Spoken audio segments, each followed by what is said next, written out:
Serial संपल्यावर ना पहिले 6 महिने माझं असं होतं की मला कामच करायचं नाहीये आणि नंतर मला असं झालं अरे यार का उगाच आपण हे केलं, कारण एका आठवड्यात मी 16 ऑडिशन्स दिली आणि माझं एकाही प्रोजेक्टमध्ये झालं नाही. भेज दो ना आप ऑडिशन तो भेज दो, हमारा अभी तक फायनल नाही. की नाही माझं तर, आणि मी ह्या थाटात होते की माझं तर झालंय ना, मग मी कशाला उगाच दुसरं काम बघू. एक 10 मिनिटांनी त्यांनी फोन केला आणि मग म्हणाले की सॉरी ॲक्च्युली ना ये प्रोजेक्ट और 2 महीने से पोस्टपोन हुआ. तेव्हा बिग बॉसचा एक सीझन होता, आय थिंक 5वा सीझन होता त्यावेळेला. डेली सोप करणं पण एक रिस्पॉन्सिबिलिटी आहे आणि big boss it's another level all together. माझं पहिलं नाट्यशिबिर मी 4 वर्षांची असताना केलं होतं. आई माझी खूप फेमस होती तिच्या ट्युशन्ससाठी. स्कॉलरशिपला आईचे स्टुडंट्स दरवर्षी मेरिटला यायचे आणि मी म्हणजे उन्हाडक्या. तुझा टर्निंग पॉइंट सगळ्यात मोठा ये रिश्ता क्या कहलाता है? I think yes. मुळात तो प्लॅन सुद्धा नव्हता माझा त्यावेळेला की मला टेलिव्हिजन करायचंय. माझं असं होतं की ललित झालं, FTI झालं, NSD झालं, मग त्या वेळात मग मी बारीक होणार आणि मग मी हिरोईन बनणार. कॉलेजमध्ये मी कितीतरी वर्ष लोकांना हे सांगायचं की मी डिरेक्टर होणार आहे. माझ्यात तेवढे गट्स नव्हते की मी छाती ठोकपणे कोणाला सांगेन की मला हिरोईन व्हायचंय किंवा मला ॲक्ट्रेस व्हायचंय. कारण वाटायचं की लोक हसतील माझ्यावर. नितीन सेवानी म्हणून जी ॲक्ट्रेस आहे, तू जेव्हा एका ठिकाणी जातेस तेव्हा तुझ्यासारखी तूच असशील. आम्ही जेव्हा जातो एखाद्या ऑडिशनसाठी तेव्हा आमच्यासारख्या दिसणाऱ्या 100 मुली त्या रांगेत उभ्या असतात. तू त्या गोष्टीला तुझा प्लस पॉईंट बनव. आय नो हे खूप कॉन्ट्राडिक्टिंग आहे, पण मी गोव्याला सगळ्यात डिसिप्लिन्ड असते. म्हणजे माझी आई, माझी नानी सगळ्यांचं असं असतं की घरी हिला वेळेत उठायला नको, तिकडे बरी 7 वाजता. जेन्युइनली सांगते, मी खोटं नाही बोलणार. मी आजपर्यंत, मी आता 30 वर्षांची आहे, मी 30 वर्षात गोव्याला फक्त 4 वेळा क्लबिंगला गेले. मॅडम काही लग्न वगैरेचं असं घरातले काही म्हणतात की लग्न कर आता? माझी इच्छा खूप आहे पण माझ्याकडे मुलगा नाही आहे. कलेवरती प्रेम असणार हवं. जर तो म्हणाला की नाही मला नाटक बघायला आवडतच नाही किंवा पिक्चर कोण बघतं असा ॲटिट्यूड ठेवणारा मुलगा मला नकोच आहे. हे बघ, हे नाही झालं तर माझा डायरेक्ट ऑप्शन आहे की मला इटालियन मुलगा हवा आहे. Nothing in between. Oh God. वापरत आहे टाकणारच आहे.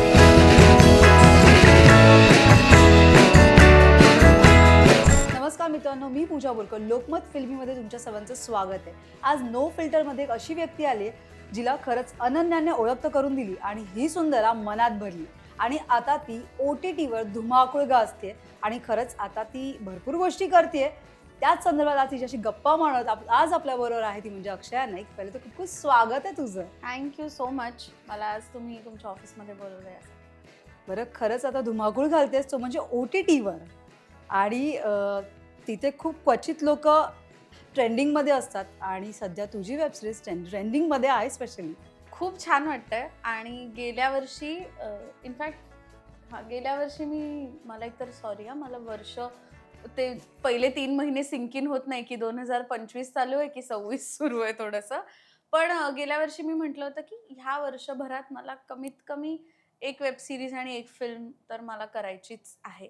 तर ऑलरेडी शूट 2024 मध्ये सुरू झालं होतं, त्यामुळे मला माहिती होतं की एक सिरीज तर आपली येतेय आणि लकीली दुसरी फिल्म पण गेल्याच वर्षी शूट झाली, रिलीज झाली, जी नेटफ्लिक्सवर होती. सो खूप छान फिलिंग आहे. आणि I think every time I look back मला इतकंच लक्षात येतं की आपण जेव्हा मेहनत करत असतो तेव्हा वाटतं की कधी आपल्याला यश मिळणार. बट स्पेशली ह्या इंडस्ट्रीमध्ये जर काम करायचं असेल तर पेशन्सचा खेळ येतो. तर जितकं जास्ती पेशंट राहाल तेवढे त्याचं फळ तुम्हाला नक्की मिळणार, हे गॅरंटीड आहे. बट पेशन्स खूप पाहिजे आणि आय थिंक मी कुठेतरी तो गेले अनेक वर्ष मी तो ठेवू नये आणि म्हणून थोडं थोडं का होईना माझं काम लोकांपर्यंत पोहोचतंय. आणि ते खूप चांगल्या पद्धतीने पोहोचते. भले ते हळूहळू पोहोचते पण स्टेप बाय स्टेप पोहोचता येते. आणि आता तू ज्या पद्धतीने तुझे आता व्हिडिओज आम्ही पाहिले ती एक वेगळी जादू होती. ती एक ॲक्च्युली मला खरं तर तो क्षण जगायचा होता तुझ्यासोबत. ते मुमेंट्स जगायचे होते कारण की ते एक अनदर लेवल आहे आणि माझी खूप इच्छा होती की त्याच्यामध्ये मला डायरेक्टली तुला भेटायचं आहे आणि प्रेक्षकांनाही भेटवायचं आहे. ते आपण नक्कीच मार्चमध्ये तो प्लॅन करूया. Definitely yes, definitely. बरं, मला त्या संदर्भात प्लीज प्रेक्षकांना सांगशील? सो क्लाउनिंग एक वेगळा कला प्रकारच आहे आणि भारतात खूप कमी लोक ते करतायत. मुळात क्लाउनिंग हा प्रकार आपल्याला आत्तापर्यंत 2 गोष्टी होतात. लोकांना वाटतं की मायमिंगचाच एक भाग आहे क्लाउनिंग, पण नाही. ते 2 वेगळे कला प्रकार आहेत. त्याचबरोबरीने क्लाउनिंग म्हणतो तेव्हा जनरली लोकांना सर्कसमधले क्लाउन्स किंवा विदूषक, जोकर जे आपण म्हणतो, तर लोकांना एकतर तो क्लाउन वाटतो किंवा मग लोकांना तो क्लाउन असतो जो आपल्याला रस्त्यावरती खेळ करताना दिसतो, जगलिंग करतो, मॅजिक ट्रिक्स करतो. सो आत्तापर्यंत लोकांच्या डोक्यात विदूषक म्हटल्यावर हेच 2 चेहरे किंवा ह्याच 2 व्यक्ती लक्षात येतात. पण अब्रॉड किंवा आपल्या देशाच्या बाहेर क्लाउनिंग हे एक वेगळं आर्ट फॉर्म आहे, की त्याचे ओके. प्रॉपर नाटक होतात. म्हणजे 2-2 अडीच-अडीच, 3-3 तासाचे मोठमोठे नाटक आणि शोज होतात मोठ्या लेव्हलवर, ब्रॉडवे लेव्हलवर. आणि पण भारतात खूप कमी लोकं आहेत आणि कमी म्हणणारच नाही. One of the first few people ज्यांनी क्लाउनिंग इकडे खूप जास्ती ॲक्टिव्ह केलं ते म्हणजे माझे सर रुपेश टिल्लू. ते स्वीडनला क्लाउनिंग शिकले होते. तिथल्या नॅशनल स्कूलमध्ये ते होते आणि त्यांनी बरंच म्हणजे ते अख्ख्या वर्ल्डमध्ये ते फिरले आहेत क्लाउनिंग घेऊन. आणि मी ज्या प्रकारचं क्लाउनिंग करते त्यांच्याबरोबर किंवा आमचा जो ग्रुप आहे त्याला थिएटर क्लाउनिंग असं आपण म्हणू शकतो. आणि आमचा मेन उद्देश हाच आहे की त्या कलाप्रकारे आपण लोकांना हसवण्याचं काम करायचं. आणि एक एक कोट आहे की disturb the comfortable and comfort the disturbed. It is more healing.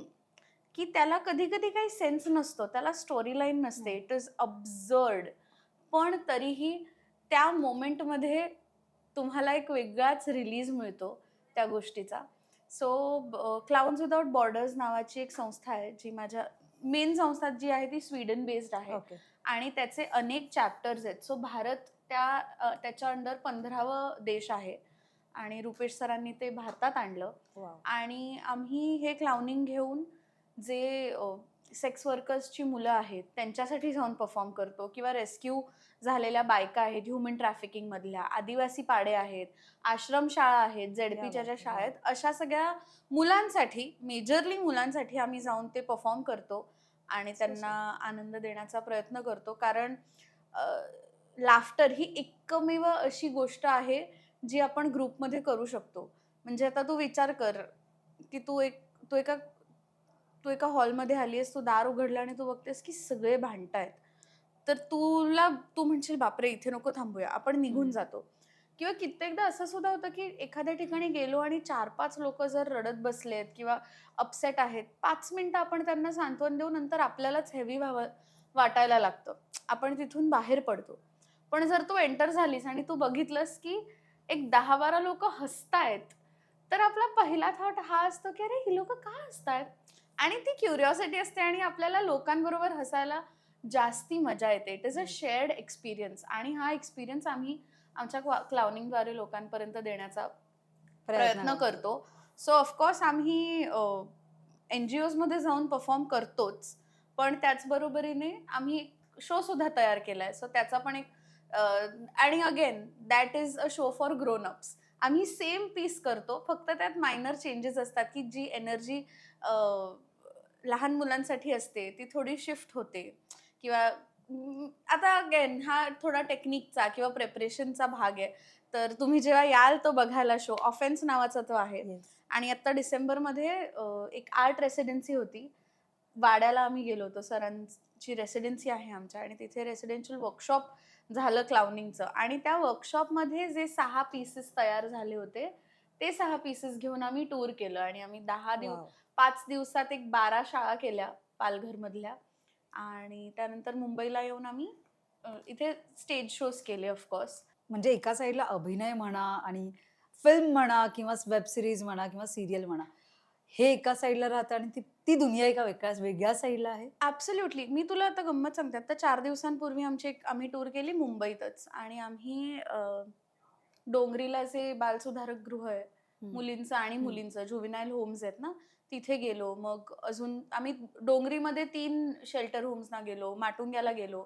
त्यानंतर आम्ही मालवणीमध्ये मारवे मालवणी जो येस, एरिया येस. आहे ना, तिथे एक रेड लाईट एरिया आहे.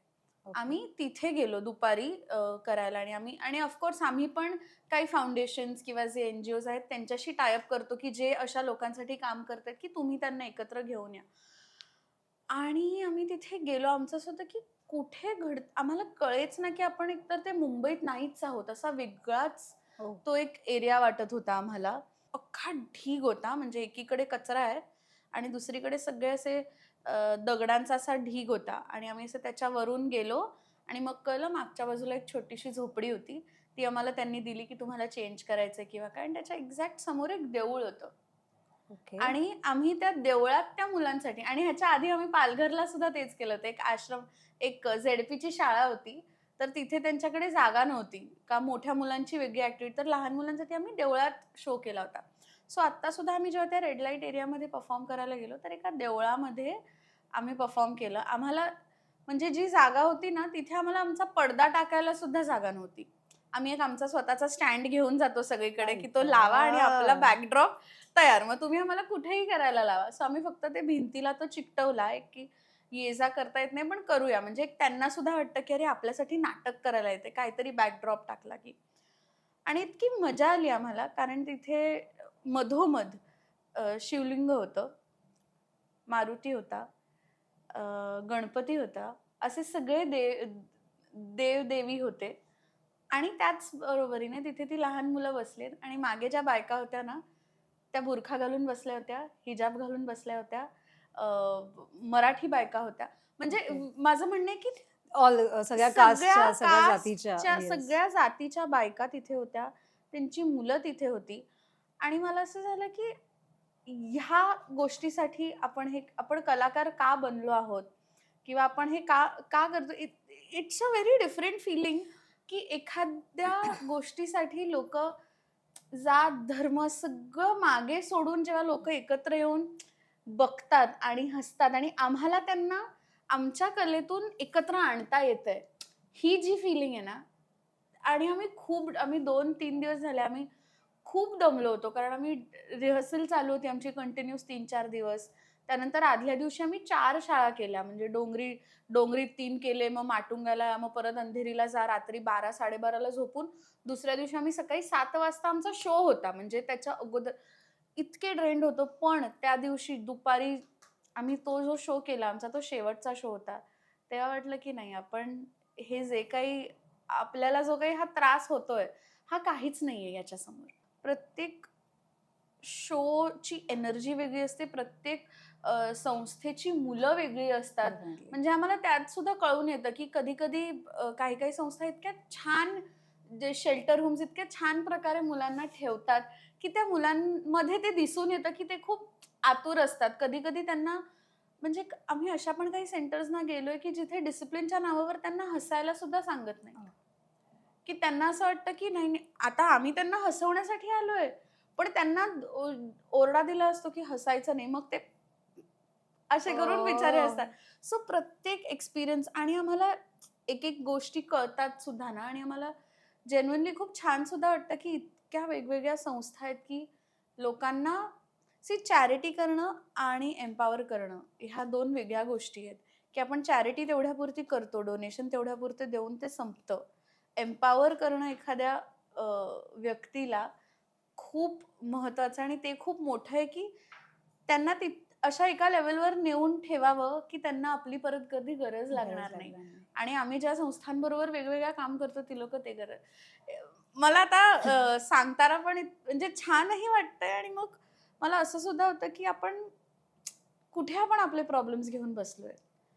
जेव्हा अशा ठिकाणी जातो ना, पूर्ण आपण फुल ग्राउंडेड फील करतो आणि एवढं समाधान वाटतं, की बाबा आपल्याकडे आज जे आहे ना, त्यासाठी आपण ग्रॅटिट्यूड मानला पाहिजे.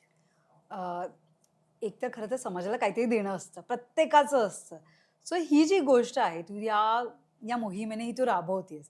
जे तुझ्या पदरात पडल्या आणि त्याला तू खूप हां. जास्त खूप चांगल्या पॉझिटिव्हली स्वीकारल्या आणि खूप येस. एन्जॉय करत ते करतीये येस. सगळ्या गोष्टी. हे तुझ्यामध्ये कुठून आलं? आय थिंक हे माझ्याकडे आलंय माझ्या घरूनच.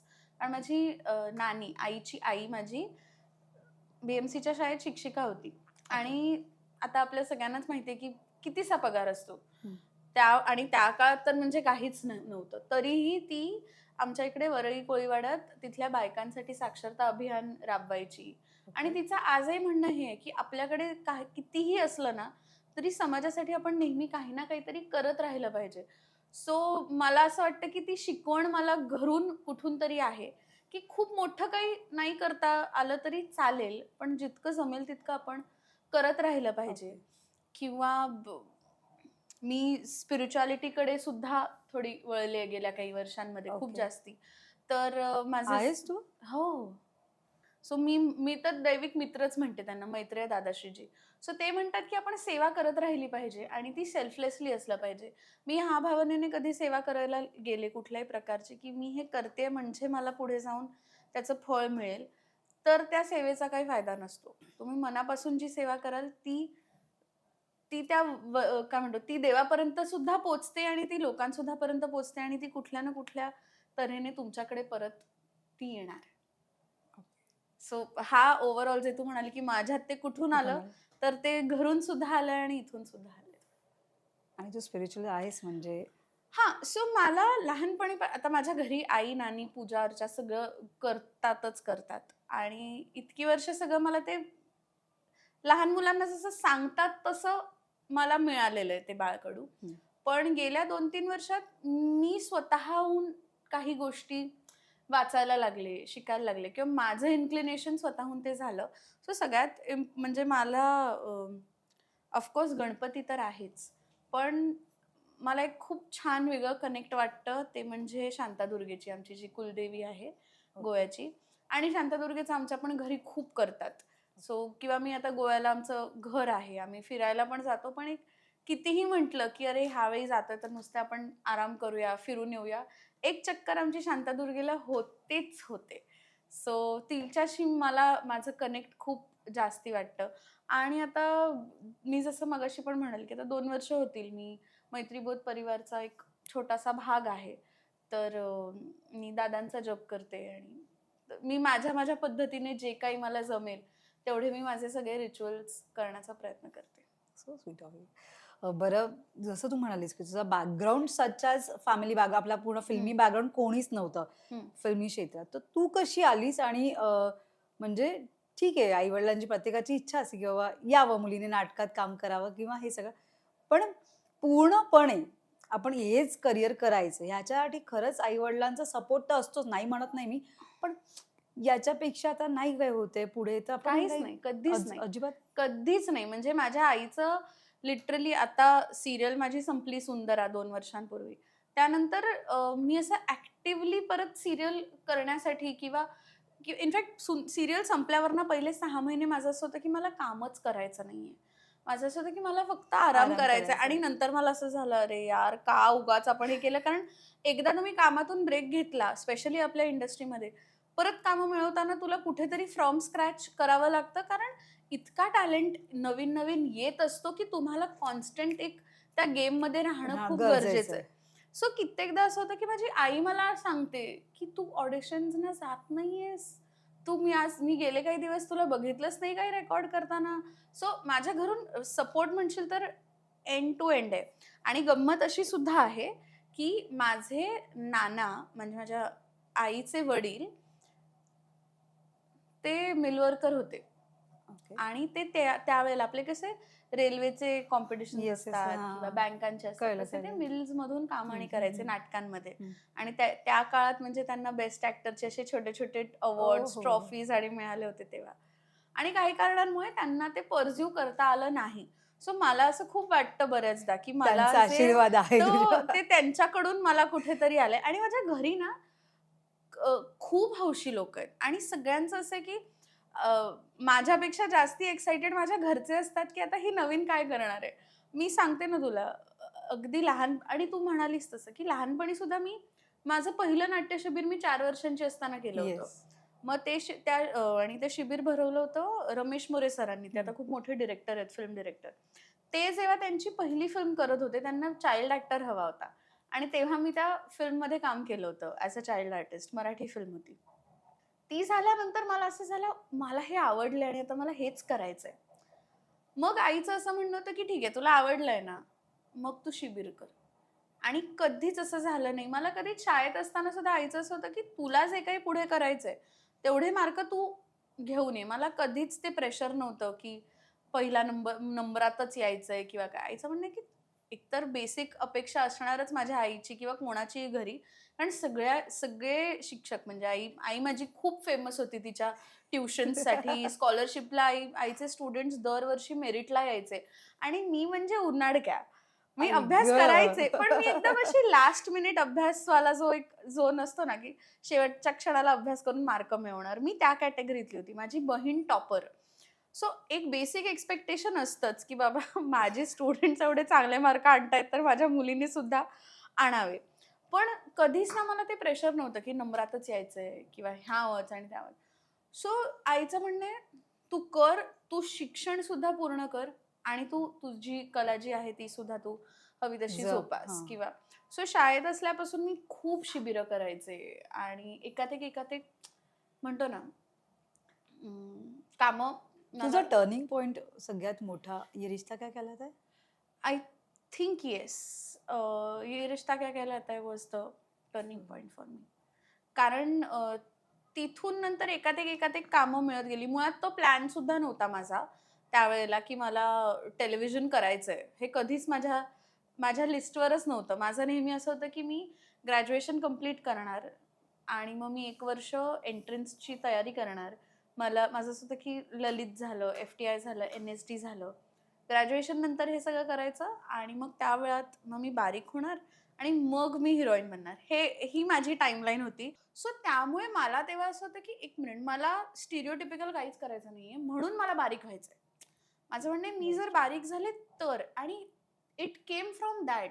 त्यावेळेला of course there was a lot of insecurity also, की माझ्या शाळेतल्या मित्र-मैत्रिणींना माहिती होतं किंवा माझ्या घरी सगळ्यांना माहिती होतं. कॉलेजमध्ये मी कितीतरी वर्ष लोकांना हे सांगायचे, की मी डिरेक्टर होणार आहे. माझ्यात तेवढे गट्स नव्हते, की मी छातीठोकपणे कोणाला सांगेन, की मला हिरोईन व्हायचंय किंवा मला ॲक्ट्रेस व्हायचंय. कारण वाटायचं, की लोकं हसतील माझ्यावर. But in the process me first इयरला असताना एका कास्टिंग डायरेक्टरने माझे तेव्हा फोटोज पाहिले आणि मी ऑडिशन सिलेक्ट दिलं झाल्या आणि आणि सगळ्या काम गोष्टी. मिळालं.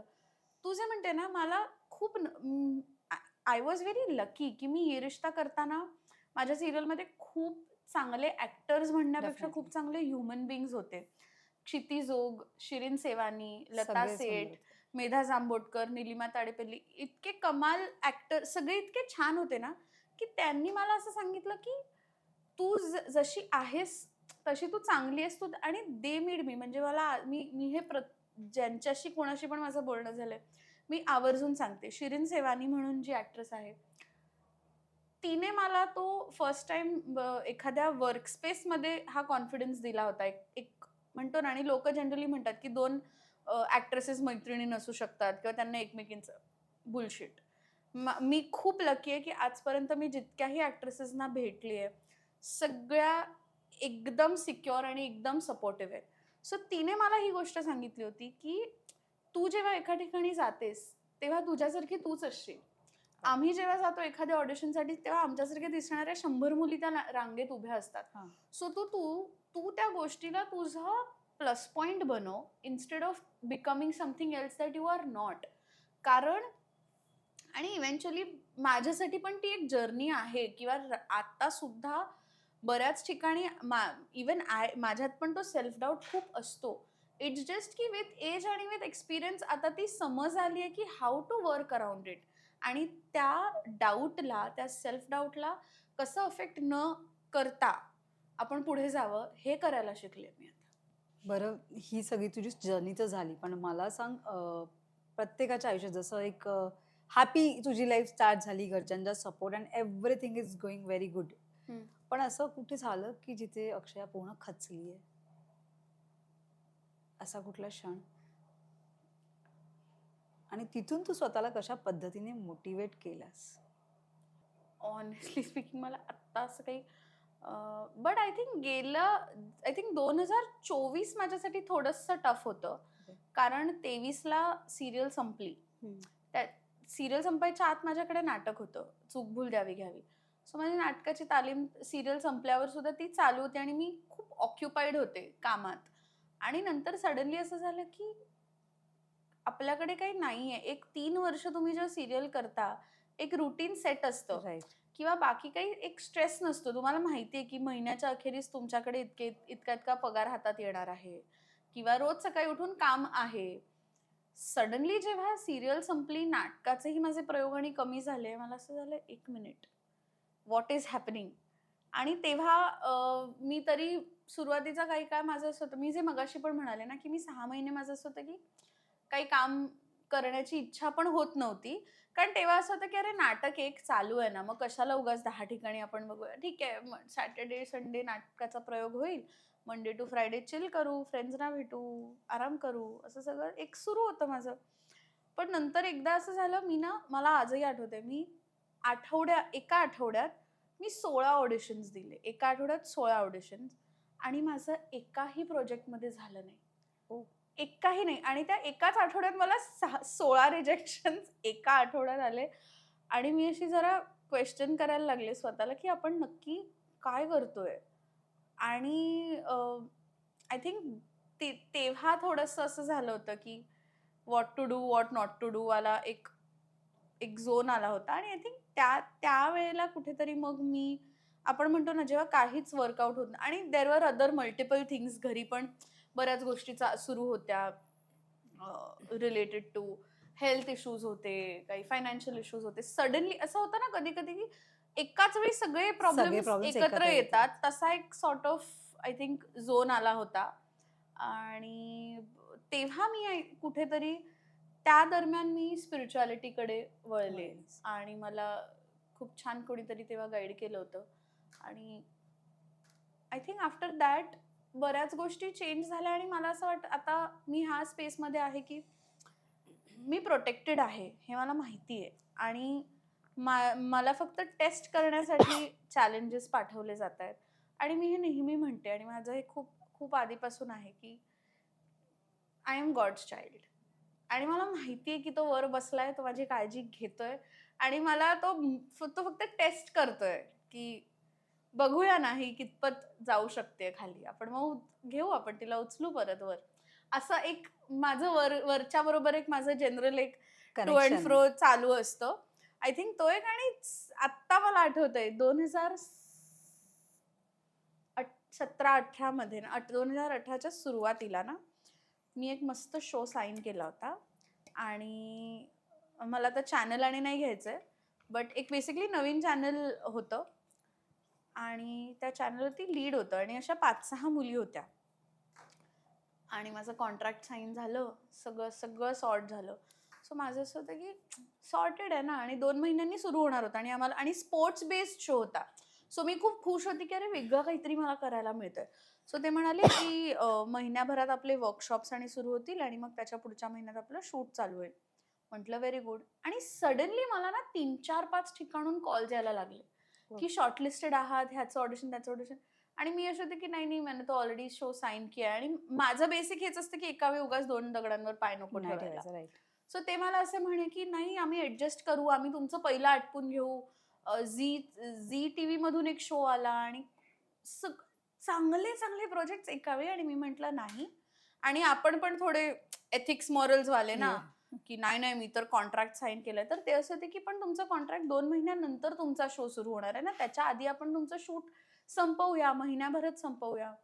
मी नाही एके नाही मध्येच होते आणि मी त्या सगळ्या प्रोजेक्ट्सना मी तर कुठला कास्टिंगवाला एखाद्या ऍक्टरसाठी 20 दिवस थांबेल, ते लोक 20 दिवस त्यांचं कास्टिंग लॉक नव्हतं झालं, पण ते कास्टिंगवाले दर दिवशी किंवा 20 दिवस माझ्या मागे लागले होते की भेज दो ना आप ऑडिशन तो भेज दो, हमारा अभी तक फायनल नाही.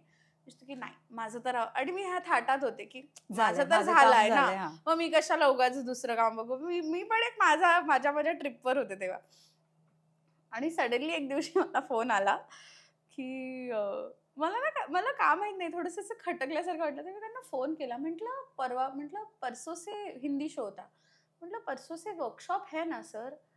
नहीं बेटा बताता हूँ मैं आपको, मैं कॉल बैक करता हूँ. म्हटलं एक मिनिट. एक 10 मिनिटांनी त्यांनी फोन केला आणि मग म्हणाले की सॉरी ऍक्च्युअली ना ये प्रोजेक्ट और 2 महीने से पोस्टपोन हुआ है. आणि मला असं झालं, मी म्हणजे साधारण 4 महिने त्या 4 महिन्यात मी ते तिन्ही प्रोजेक्ट करू शकले असते. झी आरामात. टीव्हीचा शो करू शकले असते, वेब सिरीज सगळं करता आलं असतं मला. 4 महिने is a very big span. मला असं झालं सगळ्या कास्टिंग, त्या सगळ्यांना मी परत फोन केले. सगळे म्हणाले की आम्ही लॉक झालं. कोणी म्हणे की आमचं शूट पण सुरू झालं, कोणी म्हणते टेलिकास्टही आलाय. आणि त्यानंतर मला असं होतं की आता मला काहीच, that was like the worst काय म्हणतो सिनॅरिओ. कारण असं झालं की सडनली माझ्याकडे खूप काम होतं, जे सुरू झालं नव्हतं पण माझ्याकडे काम होतं. आणि सडनली माझ्याकडे काहीच नव्हतं.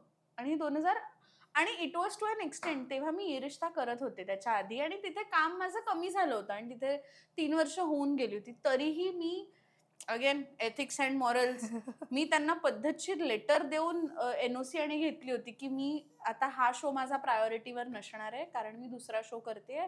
असं बिसं करून मी त्यांना ऑफिशियली माझं लेटर आणि पण सबमिट केलं होतं. मला असं झालं, अरे ज्या शो मध्ये बोलवण्याची शक्यता होती ती पण गेली. आणि इट वॉज क्रेझी. मला आठवतं मी तेव्हा आठवडाभर घराबाहेर पडलेच नाही. मी कोणाचे फोन उचलले नव्हते. मी घरीच होते. I was fine. असं नाही की मी फुल अशी दुःखी आत्मा पण झाली. ते अरे कितीही केलं पण तरी मी त्या थॉट मध्ये गेले की नक्की काय चुकतंय आपल्याकडून, की आपलं डिसिजन मेकिंग चुकतंय, की आपलं नशीब चुकतंय, की काय. I was very clueless. आणि that was the time suddenly मला एका वर्कशॉप बद्दल कळलं. सॉरी. आणि मग मी ॲक्टर्स ट्रूथचं एक वर्कशॉप केलं, Saurabh Sachdeva sir. And then a lot of things changed for me. मग मी नंतर त्यांच्याबरोबर वर्कशॉप्स करू लागले. मग मी वर्कशॉपमध्ये सरांना असिस्ट करू लागले.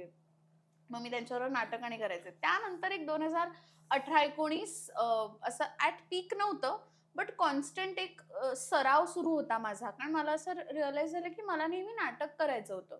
टेलिव्हिजनचा विचार केला नव्हता आणि ते घडलं माझ्यासाठी. सो मी म्हटलं की चला आता जर हे नाही घडत आहे तर आपल्याला जे करायचं होतं ते का नाही करूया. आणि मग मी वर्कशॉप्स आणि केले आणि मग तिथून एक साधारण माझा रेग्युलर सराव सुरू झाला आणि lot of other things then fell in place. मग त्या 2 वर्षात मग मी एपिसोडिक्स करायचे, मग मी शॉर्ट फिल्म्स करायचे. आम्ही एकत्र येऊन काही ना काहीतरी शूट करायचो आणि असं बरंच. मग 2018-19 एक ओके झोनमध्ये मग माझ्यासाठी तो गेला होता. आणि देन ऑफकोर्स मी इतक्या स्टुडिओजना फिरायचे ऑडिशन्स देत, म्हणजे मी झाडून काढायचे. तेव्हा तर ऑडिशन्स स्टुडिओजमध्ये व्हायचे प्रॉपर. आरामनगर, म्हाडा, लोक असे म्हणजे अर्धा 1-1 तास लाईनमध्ये उभे असायचे. सगळं करून झालं आणि त्यावेळेला मग मला सुंदरा मिळालं बिकॉज ऑफ दॅट. कारण मी कंटिन्यूस ऑडिशनसाठी मी लोकांना भेटायचे. सो तेव्हा मग कोणीतरी माझ्याबद्दल मनवाताईला सांगितलं आणि then it kind of fell in place. But I still remember ती जी वेब सिरीज होती ज्यात मी बोलले 5 मुली असणार होत्या, तर ते म्हणाले की तुम्ही एक आहात तर तुमचं आम्ही 1 महिन्यात शूट करतो. मी नाहीच बोलले. जो कास्टिंगवाला 20 दिवस थांबला होता, त्यांचं चालू होतं, त्यांचं कास्टिंग प्रोसेस त्यांची चालू होती. असं नाही की ते माझ्यासाठी थांबले होते, त्यांची कास्टिंग प्रोसेस सुरू होती. तरी तो मला रोज रिमाइंडर द्यायचा. त्यानंतर एकदा मी 2019च्या मिडमध्ये, नाही 19च्या स्टार्टमध्ये, मी तेव्हा वरळीला राहायचे.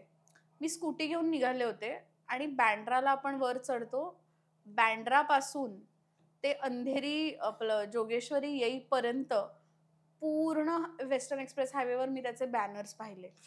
आणि मला म्हणजे मी जे काय मी बँड्राला स्कूटरवरती रडायला चालू केलंय, मी फुल मास्क आपली ओढणी बिडणी बांधून होते. बँड्राला जे मी रडायला चालू केलंय ते मी वर्सोवाला पोहोचेपर्यंत मी थांबले नव्हते. आणि मी उतरले तेव्हा माझं संपूर्ण माझा स्कार्फ जो होता तो भिजला होता. आणि मला असं माझ्या बहिणीला फोन करून म्हटलं, माहितीये का असं असं असं झालं, मला सुचेच ना. तेव्हापासून माझ्यासाठी तो एक लेसन होता की जे काम पहिलं येतं ते घ्यावं. गुड बॅड, काय मोठं आहे काय छोटं आहे करत बसायचं नाही. जे काम आत्ता आहे ते केलं पाहिजे. आणि हे माझ्याबरोबर, हे मला माहित असूनही मी परत एकदा केलं होतं 2024 मध्ये, जे मी म्हणाले ना. सो आता तू असा कुठल्या कानाला खडा लावलायस की आता इथून पुढे ही चूक करणार नाहीये? जे काम पहिलं येईल त्याला मी हो बोलते. म्हणजे तुम्ही जे कोणी पहिलं चालू करणार मी त्याला हो बोलणार. मी सेम केलं होतं 2024 मध्ये सुद्धा. माझ्याकडून असंच झालंय. का शो एका शो साठी आलं, मराठी शो. आणि तेव्हा बिग बॉसचा एक सीझन होता, आय थिंक 5वा सीझन होता त्यावेळेला. सो असे दोन्ही प्रोजेक्ट आले. त्याच्यात पण मी माझे ifs and buts, pros and cons दोन्ही शोजचं काय, कसं काय, कोण किती म्हटलं रे हा, मी खूप अनालिसिस केले त्या दोन्ही शोजचे. बिकॉज बट ऑब्विस आहे, कारण डेली सोप करणं पण एक रिस्पॉन्सिबिलिटी आहे आणि big boss it's another level all together. तिथे अजून माइंड आपलं नीट असणं गरजेचं आहे. पाहतेस बिग बॉस? हा सीझन नाही फार पाहिलाय मी, पण आधीचे पाहिलेत सगळे? More or less yes. आवडेल जायला? I don't know. मी जसं म्हणाले अभ्यास केल्यावर तुला काय वाटतं की जायला पाहिजे नाही, म्हणजे तू आणि गेलीस तर तुझ्या सोबत तुला कोण वाटेल की अरे ह्या व्यक्तीने माझ्यासोबत यावं? मला जायला आवडेल, पण तेच आहे की अगेन त्यावेळेला सिच्युएशन काय असेल ते मी वे करून मग ठरवेन की मला खरंच जायचं आहे, आत्ता जायचं आहे की नाही जायचंय. इट इज आता ते थोडं तसं आहे. त्यावेळी पण सेम झालं, मी खूप अनालिसिस केले की हे करूया की ते करूया. शेवटी ना बिग बॉसही झालं नाही आणि तो शो पण झाला नाही. आणि अगेन आय वॉज सिटिंग घरी की कामच आता सुद्धा दोन्ही प्रोजेक्ट हातातून गेलेत. So but I think see the good part is ना की मी नाही त्याचं प्रेशर घेऊन बसत, माहितीये की. आणि मला नाही आवडत की माझ्या बरोबर हे झालं होतं आणि मी पटकन मूव्ह ऑन करते. माझं असं की टाइम नाहीये. काय करते मूव्ह होण्यासाठी?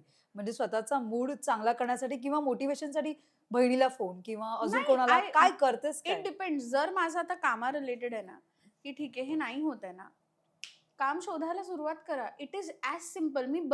मी रडत नाही बसत की माझ्यासाठी हे नाही केलं, हो मग ह्यांनी पार्शलिटीज केली, मग ह्यांनी फॉलोअर्सच बघितले, अरे त्या इन्फ्लुएन्सरला काम मिळतंय. मला माझी मेहनत करायची आहे, मला बाकी काही घेणं देणं नाही लोकांशी. जर आज माझ्याकडून एखादा प्रोजेक्ट गेलाय किंवा एखादं प्रोजेक्ट मला मिळत नाहीये, ज्या प्रकारचं काम मला करायचंय तसं जर मला मिळत नसेल, तर मग मी स्वतःसाठी ती अपॉर्च्युनिटी क्रिएट करणार. So when it comes to work related काही असेल तर when I say I move on with it. मला खूप आवडतं, माहितीये का, मुळात मला काम करायला आवडतं. सो असं कधीच होत नाही की तू मला फोन करशील आणि म्हणशील आता काय चालू आहे आणि मी म्हणेन काहीच नाही. आय एम ॲट इट की जर दुसऱ्यांच्या कुठल्या प्रोजेक्टचा मी भाग नसेल, मी स्वतःचं काहीतरी करत असेल त्यावेळेला. सो मला काम करायला आवडतं आणि मी हे मेहनत मला माहिती आहे केवढी लागते आपल्या फील्डमध्ये. सो ती मेहनत घेण्याची माझी ना तयारी असते. So I think that is the reason मी हे करते. बट अपार्ट फ्रॉम दॅट माझ्यासाठी things that work out in general for me is, मी आणि माझी बहीण आम्ही फिरायला जातो. फिरायला म्हणजे गाडी स्कूटर काढली, एक चक्कर मारली, गप्पा मारल्या, घरी आलो. म्हणजे she is my go to person. माझे काही ठराविक फ्रेंड्स आहेत ज्यांना मी कॉल करतेच करते की आता आय नीड टू रँट. मला नकोय की तू काही मला सांगावं, मला सोल्युशन नकोय, पण मला रँट करायचंय. सो असे काही माझे मोजके फ्रेंड्स आहेत. आणि थर्ड आणि बेस्ट ऑप्शन माझ्यासाठी आहे की मी तिकीट काढते आणि मी गोव्याला जाते. तिथे देवीचं दर्शनही होतं आणि मॅडम गोवा पण फिरून घेते. माझं घरच आहे, त्यामुळे मला एकतर दोन्ही गोष्टी होतात. माझं असं असतं, एकतर मी गोव्याला गेले ना की मी सगळ्यात, आय नो हे खूप कॉन्ट्राडिक्टिंग आहे, पण मी गोव्याला सगळ्यात डिसिप्लिन्ड असते. एकच मिनिट प्लीज, कोण असतं गोव्याला? मी काही म्हणजे माझी आई, माझी नानी सगळ्यांचं असं असतं की घरी हिला वेळेत उठायला नको, तिकडे बरी 7 वाजता. मी मस्तपैकी सकाळी 7-8 वाजता उठणार, थोडीशी एक्सरसाइज करणार, एक चक्कर मारून येणार, मग जेवण पण मी स्वतःचं स्वतः बनवणार. मी कुठे म्हणजे असं खूप रेअर होतं की मी गोव्यामध्ये स्वतःचं जेवण स्वतः कोण बनवतं? आणि मालिक 7ला कोण उठतं? रात्री कितीला झोपता मॅडम तुम्ही गोव्याला? आमच्या इकडे सगळं एकदम शांत होऊन जातं. सो ॲज सच करायला काय नसतं. पण आय थिंक मला जनरल जागा राहायची सवय आहे म्हणून तर मग मी पिक्चर बघत बसते रात्री शांत. गोव्याला जाऊन पिक्चर बघायचं. वाव, माझं घर खूप सुंदर आहे. हो, पण तरी मस्तपैकी म्हणजे मला असं होतं की हे लाईफ हवंय की जिथे देर इज नो वरी. मी माझं काम मस्त टेरेस आहे. आणि आता आम्ही बेसिकली गोव्याच्या घरीच्या नक्की जाऊया आपण. हो अगं, आम्ही आता आमचं जे घर आहे ना ते आम्ही Airbnb वर टाकले आणि आमच्याकडे. सो मला हे पण करायला आवडतं. सो मी कित्येकदा असं असतं की मी जर जाणार असेल गोव्याला तर मी सांगते. सो तेव्हा जर कोणी येत असतील तर I like to host them. मग मी त्यांना फिरायला घेऊन जाते किंवा मला जर काही काम एक मिनिट, हे हा नवीन बिझनेस कधी चालू केलंस? झालं नाही तर एक बिझनेस असताच. हे घर तर आम्ही हा, पण तरी हे 2 वर्ष 1.5-2 वर्ष झाली. असं कोण करतं? 1.5-2 वर्ष झाली. आणि मी टाकत असते, म्हणजे मी माझ्या सोशल मीडियावर टाकते की मी ह्या तारखेत जाते, कोणाला यायचं आहे का, किंवा मी सांगते की, आणि माझं माझं मला मेन ते आवडतं की मला खूप लोकांना घेऊन नाही, असं टूर नाही काढायची, पण ऍटलीस्ट 4-5 4-5 जण. लोक, बिकॉज मग काय होतं माहिती, छोटा ग्रुप असला की मग कसेही फिरता, एक एक गाडी काढून सगळ्यांना नेलं फिरायला. आणि मी गोवा फार वेगळ्या पद्धतीचं पाहिलंय. मी जेन्युइनली सांगते, मी खोटं नाही बोलणार. मी आजपर्यंत, मी आता 30 वर्षांची आहे. मी 30 वर्षात गोव्याला फक्त 4 वेळा क्लबिंगला गेले.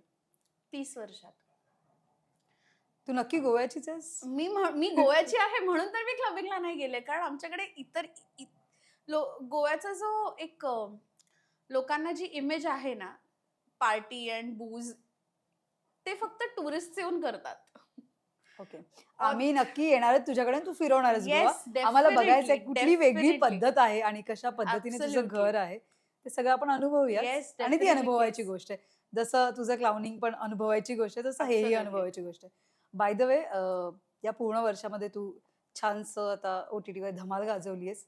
आणि डायरेक्ट म्हणजे कोण, म्हणजे अजून कोण नव्हतं मिळालं तुला? I wish, but I am just happy की मला. हा, पण त्याच्या व्यतिरिक्त अजून कोणाबरोबर तुला काम करायची इच्छा आहे? इम्रान हाशमी सोडला तर? आता करंटली मराठीत जर असेल तर डेफिनेटली ललित प्रभाकर.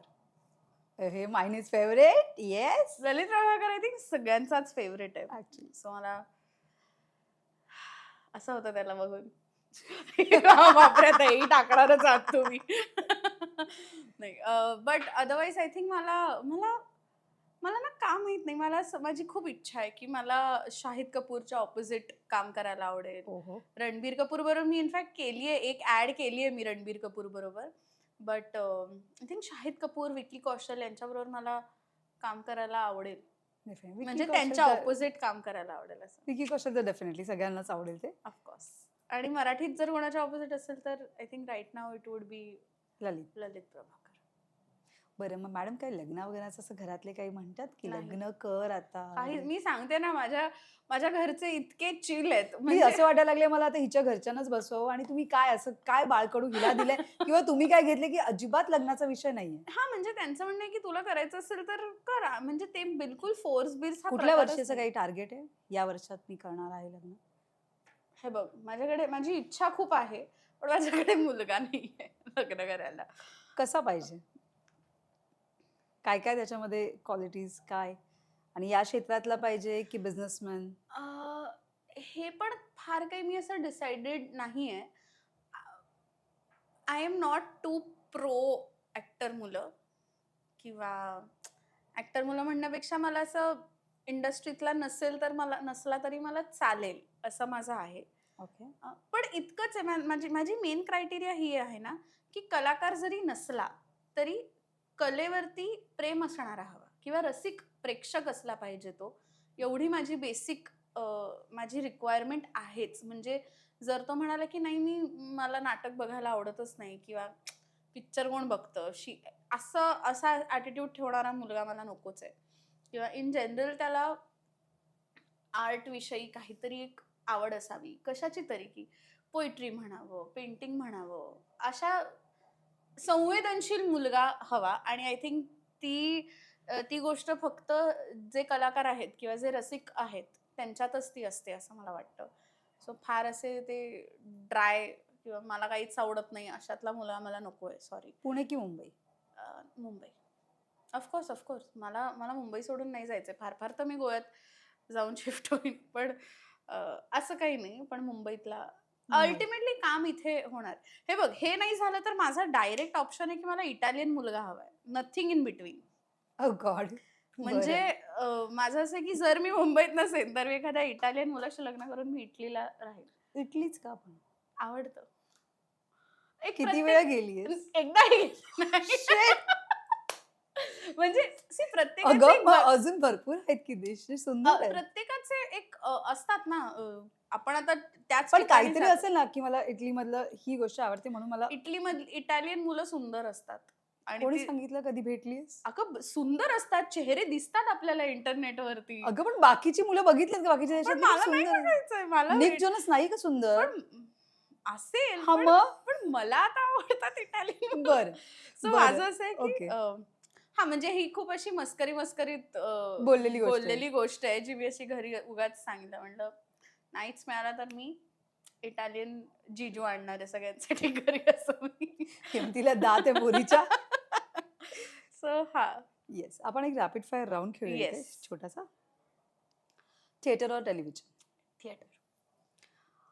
आयुष्य बदलणारी भूमिका. सुंदर मनामध्ये भरली. लतिका. पहिली कमाई खर्च केली की जपून ठेवलीस.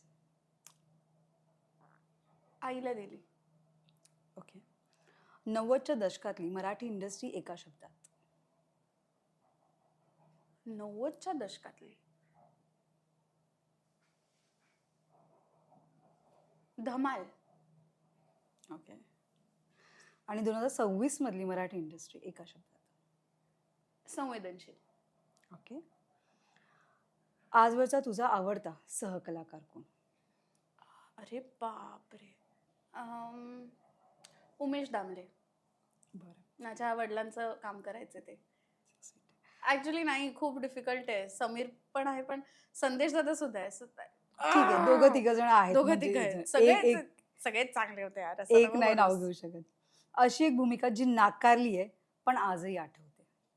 जी नाकारली आहे. म्हणजे मी नाकारली की त्यांनी मला तू नाकारलं? नाकारलीयस पण ती आजही आठवते तुला. मी म्हणाले ना ती जी वेब सिरीज जी मला तर त्याचं नाव पण नाही आठवत कारण ती खूप जुनी गोष्ट आहे. पण मी दिले म्हणजे ती माझी चूक होती की मी ऑडिशनच दिलं नाही तर मला ते काम कसं मिळणार. आणि मग मी बॅनरच पाहिले त्याचे. अर्ली मॉर्निंग शूट और late night pack up. Early morning shoot. स्टेजवरची भीती की कॅमेऱ्याची भीती. नन. दोन्ही नाही. नन. So sweet. रंगभूमीकडून लागलेली एक सवय. एक सवय. I think discipline. सराव आणि डिसिप्लिन ही रंगभूमीमुळे आली. तुझ्यात आली आहे. हो. ओके अशी कोणती क्वालिटी आहे जी आजच्या कलाकारांमध्ये पाहिजे. मेहनत घेण्याची इच्छा. म्हणजे एक पेशन्स आणि मेहनत घेणे ह्या दोन क्वालिटीज असल्याच पाहिजे. ऑटोमॅटिकली तुमचं काम चांगलं होणार. ओके प्रसिद्धी पैसा की मेहनत. प्रसिद्धी पैसा मेहनत. मेहनत केली तर पैसे येतील. प्रसिद्धी मिळेल प्रसिद्धी प्रसिद्धी मिळेल मिळाली की पैसा पैसा मिळेल. मिळणार. येस स्क्रिप्ट महत्वाची की मानधन. स्क्रिप्ट. चाहते तुला एका शब्दात कसं ओळखतात. सुंदरा किंवा अनन्या आता सध्या तरी. अभिनयाचा कोणता सल्ला द्यायला तुला आवडेल नवीन पिढीला. सतत सराव करत राहणं खूप गरजेचं आहे. कारण आपण गायकांना बघतो डान्सर्सना बघतो ते रियाज करतात स्टुडिओमध्ये डान्स प्रॅक्टिस करतात. पण ॲक्टर्सचा सराव काय आहे हे आजपर्यंत अनेक जणांना माहितीच नाही आहे. लोकांना असंही असं वाटतं की ॲक्टर्सचा सराव म्हणजे काय तर पुस्तकं वाचा आणि त्याच्याबद्दल स्टॅनिस्लावस्कीने हे म्हटलंय आणि स्टेला ॲडलरने ते म्हटलंय आणि नाट्यशास्त्रात गप्पा मारून काही होणार नाही आहे. ते तुम्ही प्रॅक्टिस करा. सो आय थिंक तो सराव महत्त्वाचा आहे. सो त्या सरावासाठी मला असं वाटतं सतत ऑडिशन्स देणे. ऑडिशन्स आले नाही काही स्क्रिप्ट नसेल तर वाचन करा. त्यातलं काहीतरी एक स्वतः मोनोलॉग उचला रेकॉर्ड करा. बघा स्वतःला की कसे दिसतोय कसे हावभाव आहेत आपलं कसं होतंय 2-4 मित्रांना दाखवा. रेकॉर्ड करा स्वतःला. जर तुम्हाला स्क्रीनवर काम करायचंय तर तुम्हाला तुमचं काम बघूनच मग तुम्ही असे प्रॅक्टिस वर्क केलं की तर तुम्हाला पाठवायला सुद्धा काही ना काहीतरी मिळतं. मित्रमैत्रिणींबरोबर सीन वर्क प्रॅक्टिस करा. आय थिंक तुम्ही हा शब्द माझ्याकडून कॉन्स्टंटली आता सुद्धा ऐकला असेल की सराव सगळ्यात महत्त्वाचा आहे. या काळात घेतलेला महत्वाचा निर्णय म्हणजे या वर्षात. टेलिव्हिजन परत करणं. So sweet. In one word round आहे ठीक आहे. रंगभूमी. प्रेम. टेलिव्हिजन. कवन 10 सर्वायवल. Okay cinema. एक्सप्लोरेशन. चाहते. ग्रॅटिट्यूड. अभिनय. पहिलं प्रेम. बरं आता तू पुन्हा एकदा स्मॉल स्क्रीनवर येणार आहे आणि तेही थेट हिंदीमध्ये. येस. सो पुन्हा एकदा हा मोठा टर्निंग पॉईंट आहे तुझ्या आयुष्यातला. सो इथे कोण कोण कलाकार असणार आहेत, काय धमाल मस्ती असणार आहे, हे सगळं जाणून घ्यायचं आहे. पण बऱ्याचशा गोष्टी गुलदस्त्यात असल्यामुळे आपण त्या नाही रिव्हील करू शकत. पण लवकरात लवकर आम्ही तुला भेटणार आहोतच, स्पेशली शाहिद कपूर सोबत. असं म्हणायला Fingers हरकत crossed. नाहीये. येस. बरं, तुझ्या पूर्ण वाटचालीसाठी खूप साऱ्या शुभेच्छा. Thank Goa you. प्लॅन, आणि क्लाउनिंग clowning. या 2 गोष्टी पेंडिंग आहेत. सो नक्की. प्रेक्षकांना नेक्स्ट टाइम आपण जेव्हा भेटू तेव्हा या 2 गोष्टींसोबत भेटूया. Definitely yes. थँक्यू सो जाता मच. आता प्रेक्षकांना काय सांगायला आवडेल आणि सोशल मीडिया ज्या पद्धतीने खूप मोठं होत आहे, स्पेशली इन्फ्लुएन्सर, त्यांना काय सांगशील किंवा त्यांच्याबद्दल तुझं काय मत आहे? मला असं वाटतं की मला पर्सनली मला सोशल मीडिया फार आवडतं. ओके. इट्स जस्ट की आपण त्याचा वापर कसा करतोय हे महत्वाचं आहे. सो मी माझं सोशल मीडिया वापरते कारण माझ्यासाठी एक प्लॅटफॉर्म मिळतो एक्सप्रेस होण्यासाठी, व्यक्त होण्यासाठी आणि ऑफकोर्स एक समाजापर्यंत आपल्याला काहीतरी पोहोचवता येतं एक स्वतःच्या माध्यमातून. कारण प्रत्येक इंडिव्हिज्युअल व्यक्ती डिजिटल प्लॅटफॉर्म्सकडे किंवा न्यूज चॅनल्सकडे, न्यूजपेपर्समध्ये नाही देऊ शकत. सो तुमच्याकडे जर समाजासाठी काही चांगलं करायचं असेल, तुम्ही सोशल मीडियाचा वापर करू शकता. आणि ऑफकोर्स एक आता ऍक्टर असल्यामुळे you have to be out there. So एक ऍक्टर्सचं लिंक्डइन झालंय आता साधारण इंस्टाग्राम किंवा कुठल्याही प्रकारचं सोशल मीडिया. सो वापरा, सोशल मीडिया वापरा. पण इतरांना जेव्हा आपण ट्रोल करतो की अरे हा काय बघ टाकतोय, हे करण्यापेक्षा तुम्ही का मग हे कन्झ्युम करताय याचा That's विचार करा.